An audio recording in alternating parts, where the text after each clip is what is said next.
Bienvenue sur le podcast Le Cheval des métiers. Moi, c'est Marie, chargée de communication au service Equiresources. Pour cette nouvelle saison, je vous invite à me rejoindre pour explorer la richesse des parcours professionnels en Normandie. Une terre où la passion du cheval et la quête de l'excellence se rencontrent depuis des générations. Au sein du service Equiresources, notre mission va bien plus loin que la simple diffusion de plus de 3500 offres d'emploi, de prestations de services, d'apprentissage et de stages chaque année.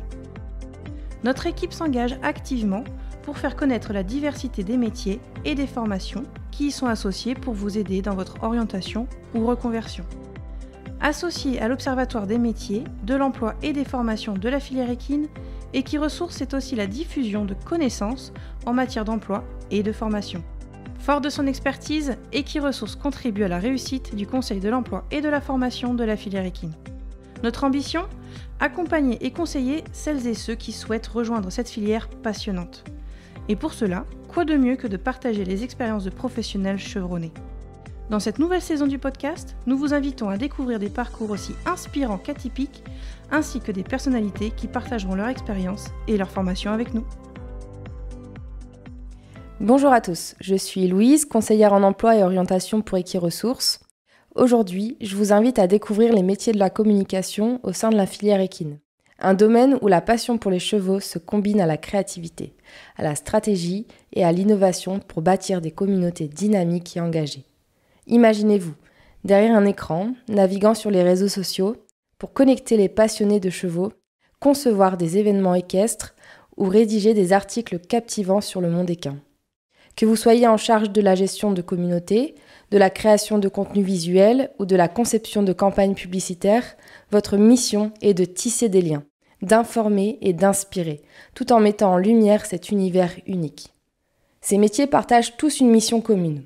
Créer du contenu attractif et pertinent, qu'il s'agisse d'articles de blog sur les soins aux chevaux, de vidéos sur des événements équestres, d'infographies sur l'alimentation des chevaux ou de communiqués de presse pour un nouveau produit.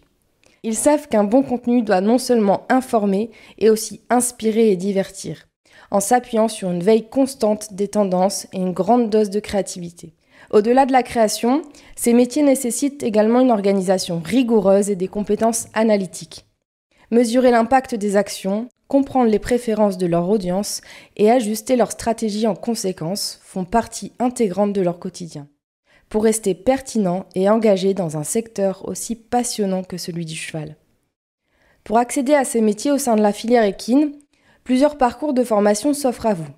Après le bac, vous pourriez envisager un BTS ou un DUT en communication, information ou marketing, ou bien vous orienter vers une licence professionnelle en commercialisation des produits équins, production animale avec un parcours technico-commercial en nutrition animale, ou encore vers une licence professionnelle en management et gestion des organisations avec un parcours spécialisé dans la gestion de la filière équine. Pour ceux qui souhaitent approfondir leurs connaissances, un master spécialisé en sciences et management de la filière équine, MESB, peut constituer une excellente option. Des licences et masters en communication événementielle ou encore des écoles spécialisées dans le management, le marketing ou l'événement sportif, ainsi que des diplômes d'écoles d'ingénieurs spécialisés dans l'agriculture, offrent également des perspectives enrichissantes. Pour les futurs journalistes, des formations en école de journalisme permettent de se spécialiser davantage dans la filière équine. Si vous avez une passion pour les chevaux et un talent pour la communication, ces métiers pourraient bien être votre voie. Que vous souhaitiez créer du contenu, gérer des événements ou concevoir des stratégies digitales, un monde de possibilités vous attend au cœur de cet univers fascinant. Je laisse maintenant la parole à Marie et à notre invitée, professionnelle de la communication, pour en apprendre davantage sur ces métiers passionnants. Merci Louise pour cette belle introduction et bienvenue Marie. Est-ce que justement vous pouvez vous présenter, nous dire qui vous êtes et quel est votre métier ? Bonjour, alors je m'appelle Marie Sapin, donc je travaille dans la communication visuelle. Je manie pas mal d'activités entre la photo, la vidéo, le graphisme. Et à côté, je monte aussi à cheval en concours, ce qui me permet d'être vraiment présente dans le milieu à part entière. Super. Alors, est-ce que vous pouvez nous décrire un petit peu plus précisément les activités que vous exercez dans cette fonction de communication visuelle et en quoi est-ce que c'est différent des autres professions de la filière équine ? Le métier de communication visuelle est aussi très varié, donc on peut se spécialiser dans une branche d'activité en particulier. Moi, j'ai choisi de vraiment essayer d'être présente sur plusieurs domaines parce que j'aimais vraiment la pluralité de ce que le métier proposait. Donc je vais être présente à la fois en termes de graphisme, ce qui va représenter plus l'identité visuelle, donc que ce soit pour de l'événementiel ou des particuliers, donc la réalisation de logos, de sites internet, d'affiches, de catalogues, mais aussi le côté événementiel sur la partie média, donc reportage photo, vidéo, c'est assez varié aussi, et enfin j'ai une partie aussi illustrative, plus pour des particuliers, et voilà, c'est principal de ce que je vais proposer. Ok. Et comment est-ce que vous avez découvert, entre guillemets, vos qualités en tant que graphiste, en tant qu'illustratrice, photographe, et comment est-ce que vous les mettez à profit? Alors, ça s'est découvert en fait petit à petit. C'est vrai qu'au début, je savais vraiment pas ce que je voulais faire. Je savais juste que j'aimais bien dessiner, mais le moment fatidique, on va dire, où il faut choisir un métier, une activité, peut être synonyme d'appréhension, et c'était mon cas, et je me suis dit bon bah je vais commencer par m'orienter vers quelque chose, vers le dessin. J'avais vraiment aucune compétence en photographie, en vidéo, etc. Même en graphisme, je savais même pas vraiment ce que c'était, donc je me suis d'abord orientée vers le dessin. Ensuite, donc, j'ai fait une école de dessin pur, ensuite qui m'a orientée vers, après la prépa, une école de design, où là c'est pareil, on a un petit peu touché à tout pour voir dans quel domaine on allait être le plus à l'aise, donc aussi bien la publicité que le packaging, que l'architecture, ça brassait vraiment beaucoup de domaines. Et enfin, j'ai eu mon master, et à ce moment-là, je savais vraiment pas vers quoi m'orienter. J'avais juste acquis pas mal de compétences dans le milieu du graphisme et du design. Et à ce moment-là, en général, il faut faire un stage professionnel, et j'ai tout de suite vu que un stage en bureau, c'était vraiment pas pour moi. J'ai tenu peut-être 2 semaines, mais moi il fallait que je bouge et que je vois vraiment même des événements, que je puisse un petit peu voir sur le terrain en fait. Donc c'est à ce moment-là que j'ai été mise en contact avec la SHF. Ils m'ont vraiment beaucoup aidée parce qu'ils m'ont fait voyager dans toute la France. Voilà, pour les CIR, donc ça c'était assez intense, et c'est là où j'ai commencé à faire de la photo. J'ai commencé à être un petit peu en coulisses pour la photo d'ambiance, et là j'ai pas mal bougé, et voilà, à la fin ils m'ont proposé un poste, mais pareil, c'était à Paris dans un bureau. Et en fait au fur et à mesure d'être sur les concours, c'est vrai que même en parallèle de mes études, le week-end, j'allais sur les concours, et j'avais rencontré One Video à l'époque, qui faisait toutes les vidéos sur les concours. Et donc eux m'ont proposé de venir avec eux. Donc en fait la semaine j'étais à l'école, et le week-end je commençais déjà à être un petit peu sur les événements en coulisses. Et c'est là où eux m'ont formé un petit peu à la caméra. J'avais jamais tenu une caméra de ma vie, et ils me l'ont mise dans les mains, et je pouvais un petit peu faire ce que je voulais. Ça m'a permis de me familiariser avec tout ça. Et c'était assez rigolo parce que je me suis retrouvée en plein global à Cannes. Ils travaillaient aussi avec Eurosport qui filmait le concours, et il leur manquait quelqu'un. Au dernier moment, ils m'ont mise derrière une caméra en direct. J'ai filmé pour Eurosport, j'avais jamais tenu une caméra de ma vie, alors je me faisais hurler dessus dans les oreilles parce que la prod n'était pas contente, je faisais n'importe quoi, mais ça reste des expériences qui sont assez importantes ensuite, et nous permettent aussi de savoir si on veut évoluer dans cette direction-là. Et voilà, à force d'être en coulisses, en concours, c'est vrai que je me rapprochais pas mal des grooms, et je passais pas mal de temps avec eux, surtout que j'avais pas le permis, donc c'est eux qui en général m'emmenaient sur un concours ou me ramenaient. Donc je voyageais beaucoup en camion avec eux, et au fur et à mesure, comme pareil, je touchais un petit peu à tout. J'ai rencontré Kevin Stott, et j'ai eu la chance de travailler avec lui pendant 2-3 ans. Il m'a proposé un poste aussi. Et donc sortie d'études, je me suis dit bon bah je sais pas ce que je veux faire, mais j'aime bien toucher un petit peu à tout ça, la photo, la vidéo, le graphisme, et sans vraiment avoir de mission fixe ou concrète. J'ai travaillé avec Kevin sur pas mal de projets, et c'est comme ça aussi que ça m'a un petit peu lancée. C'est au fur et à mesure des opportunités. Après j'ai préféré élargir un petit peu mes contacts et le type de projet, et donc je me suis mise à mon compte, et j'ai continué de travailler avec la SHF pendant à peu près 7-8 ans. Et après, pareil, au fur et à mesure des rencontres, voilà, j'ai créé des contacts et c'est comme ça que les opportunités arrivent. Et aujourd'hui, c'est vrai que voilà, c'est assez varié. Donc, j'ai une partie qui est vraiment fixe chez moi, qui est très sédentaire, où je vais fournir voilà, toute la partie graphique aux différents clients. Et j'ai aussi une partie événementielle qui me permet aussi de varier et de bouger, et dans tout type de discipline, toujours dans le milieu équestre, mais c'est assez riche et c'est ce qui est très intéressant.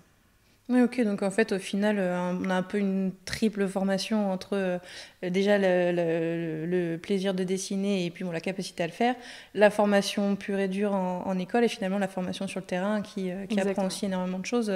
Et puis toutes les opportunités qui font que toute la progression est là et vous permet du coup aujourd'hui d'avoir toutes ces cordes à votre arc finalement et toute cette diversité. Oui, effectivement. Et pour moi, vraiment, la formation sur le terrain, c'est ce qui est le plus important. C'est bien d'avoir quelques bases pour nous structurer et savoir ce qu'on veut faire, mais vraiment, l'expérience, on l'acquiert sur le terrain. Et c'est comme ça qu'on crée des contacts, c'est comme ça qu'on évolue, c'est comme ça qu'on se trompe aussi, mais c'est comme ça qu'on avance et que les opportunités se présentent à nous. Ça, c'est sûr. Quelles compétences ou connaissances spécifiques sont nécessaires pour exercer ce métier, ou en tout cas les différentes tâches que vous pouvez effectuer là aujourd'hui dans la communication visuelle ? Je pense que inévitablement la passion, parce qu'on ne s'investit pas du tout de la même façon dans une activité avec ou sans passion. Donc ça reste vraiment primordial, parce qu'on va pas travailler de la même façon quand il faut, on va dire, travailler pour pouvoir se permettre de faire quelque chose qui nous plaît à côté, ou travailler en faisant déjà ce qui nous plaît. Et dans ce cas-là, on y consacre un peu notre vie et tout notre temps, toute notre réflexion, et c'est, je pense, déjà d'une part ce qui fait la différence. Ensuite, en termes de compétences ou de caractéristiques, je pense qu'il faut beaucoup de curiosité, parce qu'il faut sans cesse s'intéresser, il faut s'adapter à ce qui se fait, surtout ce milieu-là qui est en perpétuel renouvellement et évolution. Donc il faut être en mesure de jamais se reposer sur ses acquis, mais toujours apprendre, continuer de se former tout le temps. Donc la curiosité, c'est vraiment important. Être très réactif aussi, parce que dans la communication, c'est quand même aussi beaucoup d'instantané. Donc il faut être réactif, sinon demain, c'est déjà trop tard. Donc voilà, ça pour moi, c'est un petit peu la base. Après, être rigoureux, mais après, voilà, tout type de personnalité peut s'adapter tant qu'on a l'envie et l'investissement, la motivation, je pense que c'est important. Oui, donc, et puis effectivement, comme vous le disiez, donc, bien s'adapter au fait que non seulement on est sur une filière qui, elle, évolue, mais qui, en plus de ça, une activité comme la communication qui, elle aussi, évolue. Donc, tout un travail de veille, j'imagine aussi.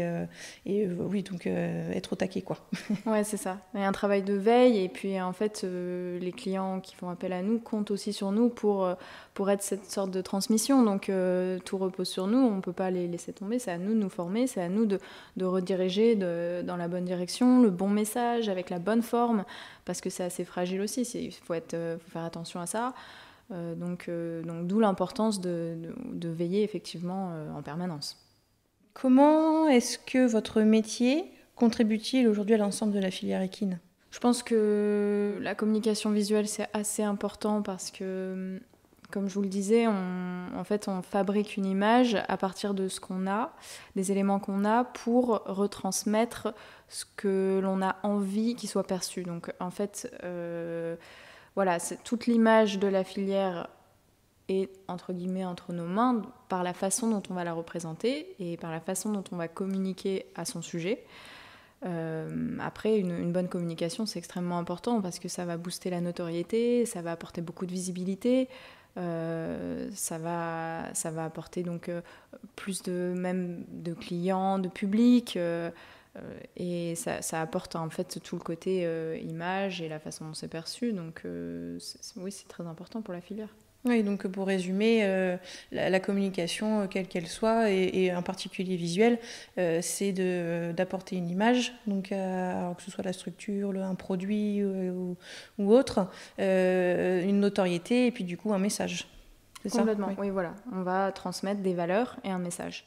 Quelles sont les plus grandes satisfactions que vous retirez justement de cette activité ? Les plus grandes satisfactions, je pense qu'il y en a vraiment énormément. Pour moi, c'est un épanouissement total. C'est vraiment, j'ai besoin de rien d'autre. Ça m'apporte vraiment tout. C'est l'enrichissement, la rencontre, le partage. Il y a énormément de valeurs qui sont transmises dans ce genre d'activité. Je pense que c'est essentiel pour pouvoir s'épanouir et évoluer. C'est comme ça aussi qu'on évolue à travers son métier. Et puis donc au final, contrairement à ce qu'on peut penser, on s'ouvre en fait quand même vraiment au monde finalement, plutôt que ce qu'on peut imaginer de la communication, de quelqu'un complètement renfermé dans un bureau et qui ne voit pas ce qui se passe autour de lui, alors qu'au contraire, on va à la rencontre des autres et on s'ouvre. Oui, c'est vrai qu'on a un petit peu cette étiquette-là de geek, même parfois j'entends. Mais après, effectivement, l'essentiel, c'est d'aller aussi. C'est pour ça que c'est important d'aller sur le terrain, de rencontrer les gens, de se nourrir de leur culture, leur façon de voir les choses, parce que c'est comme ça qu'on essaie de la retransmettre. Donc on part quand même d'une base, donc il faut s'en inspirer. Et ensuite, nous, on fait notre petit mix pour essayer de la retransmettre de la meilleure des façons.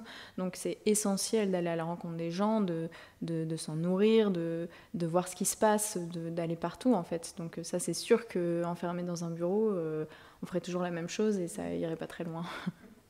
Est-ce qu'il y a des aspects donc, dans toute cette activité de communication visuelle que le public ou même les professionnels de la filière finalement méconnaissent ?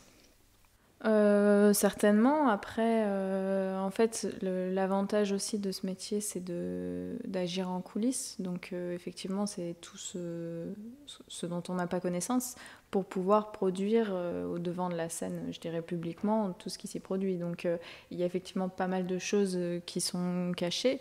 C'est vrai que c'est un métier qui est assez méconnu finalement et presque, je dirais parfois dénigré parce que voilà, avec la montée des réseaux sociaux, le téléphone, les médias, on pense facilement qu'on reste cloîtré derrière notre téléphone tout le temps sur les réseaux, on fait rien de notre journée, alors qu'en fait c'est extrêmement chronophage, ça demande beaucoup d'investissement, d'action, d'être partout à la fois et c'est aussi ce qui va permettre aux clients d'être mis en avant, de pouvoir se développer. Si on prend deux cavaliers par exemple, pour prendre un métier de la filière, de cavalier de niveau égal, un avec une communication, l'autre sans, c'est sûr que la visibilité n'est pas du tout la même. Les gens vont pouvoir s'identifier à ce qu'il fait si on retransmet vraiment le bon côté des choses, le quotidien. Déjà, ça permet à plus de monde de se rendre compte de ce que l'activité signifie, donc ils vont pouvoir mieux comprendre pour pouvoir éventuellement s'orienter vers ça plus tard.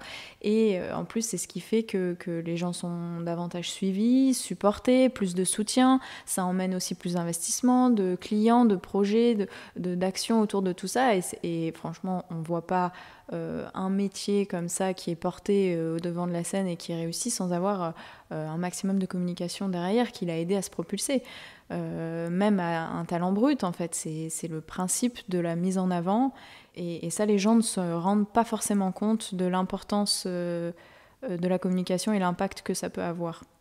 Et d'autant que moi j'imagine aussi que d'avoir un soutien d'une personne qui gère la communication pour pouvoir être là et réagir aux réactions justement que les personnes qui ont connaissance donc, de cette communication, on en entend parler partout. Hein, alors, on a d'un côté les haters et de l'autre côté ceux qui adulent évidemment le sujet sur lequel on communique. Mais d'avoir cet appui-là, ça permet aussi de soulager finalement la personne qui a fait appel aux communicants pour gérer tout ça et qui peut apporter finalement aussi un peu de stress. Oui, effectivement. En plus, on a une dimension assez mentale dans le projet, c'est-à-dire qu'un cavalier a besoin, un cavalier ou une autre activité, mais en général, on a besoin vraiment d'être dans sa bulle, de pouvoir se concentrer justement sur ce qu'on fait.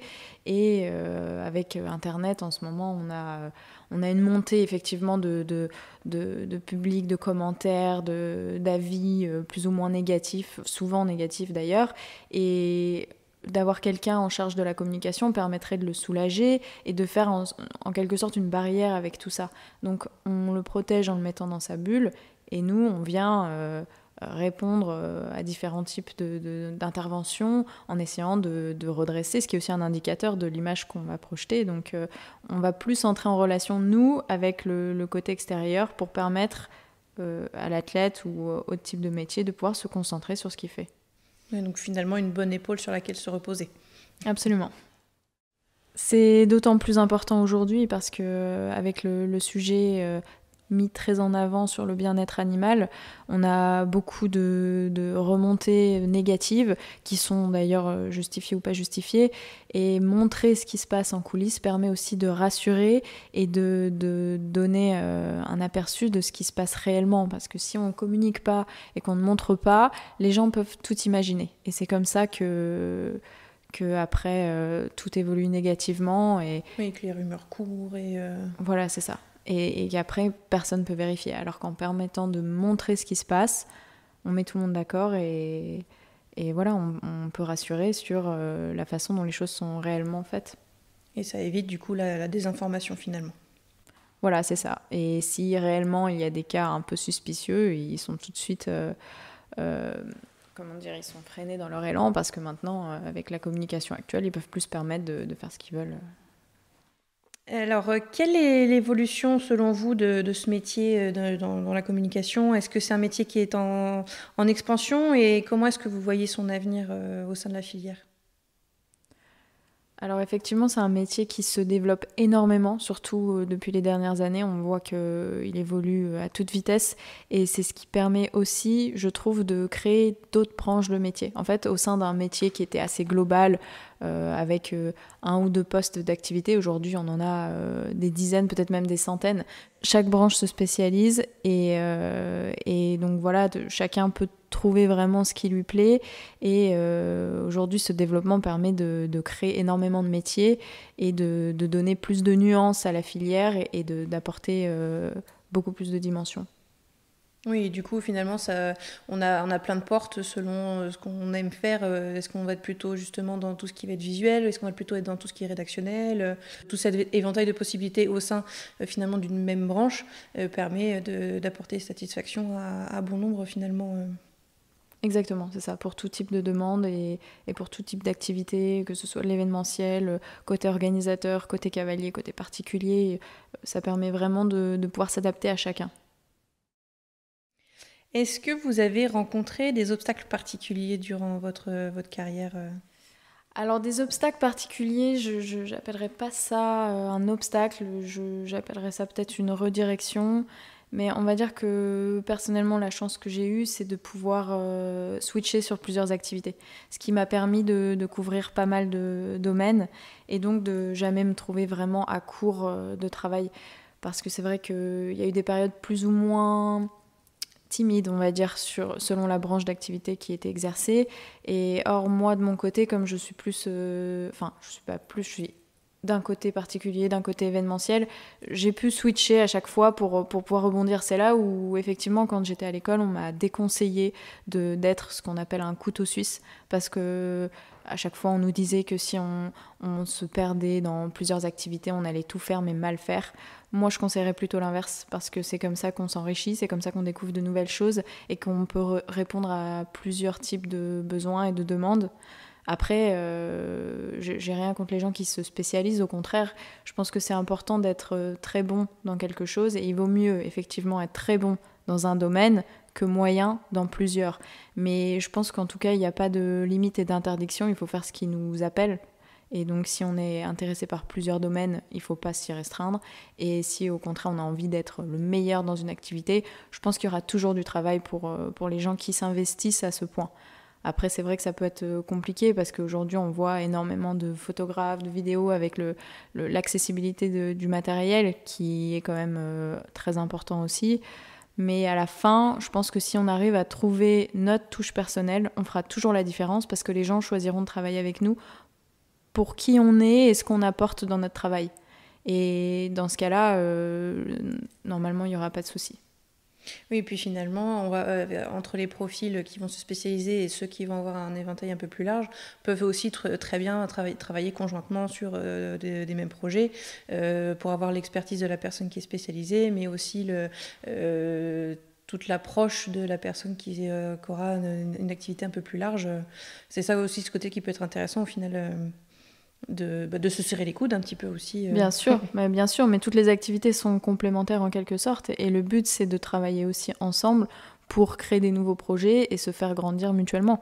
Ça, il n'y a aucune contre-indication à ça. C'est pour ça que de mon côté, ce ne sont pas vraiment des obstacles. À la limite, ce sont des redirections pour imaginer autre chose, creuser plus loin, faire appel à quelqu'un d'autre. Mais il y a toujours des débouchés dans ce sens-là, tant qu'on a envie et qu'on...